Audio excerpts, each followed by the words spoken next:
Hi guys, for today's video, samahan niyo po ako maglinis ng kaldero at sabay na rin maglinis sa bahay. Actually guys, umuulan po pala ngayon sa time na yan guys. Kaya yan, wala po akong ibang makontent, kundi yan lang po. So yun lang po sa bahay. Hindi naman po kasi ako makalabas guys. Kasi po umuulan at saka isa pa po. Hindi po kayo nagsasawang subaybayan yung mga vlogs ko.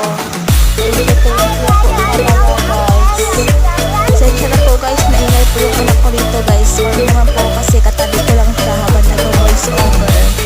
Pasensya na po talaga. Actually guys, hindi lang po yun yung trabaho ko. Naglinis pa po ako ng bahay at saka naglaba. Hindi ko lang po binidyo kasi po umuulan guys. Kaya hindi na po ako nag-video. Yan na lang po yung binidyo ko kasi nasa loob lang naman po ako ng bahay. At isa pa po yung anak ko kasi umiiyak kaya hindi na po ako masyadong nag-video. Siya na po talaga kung naman yung mga upload ko ngayong araw. Sana naman po subaybayan ko pa rin po yung mga vlogs ko kahit po hindi po kaano kaganda, hindi kaano ka wili-wili yung mga kung upload ko na mga video. Subaybayan niyo po ako. Actually guys, tapos na po pala ako dyan mag-video. Tumulong naman po, mag-gusto na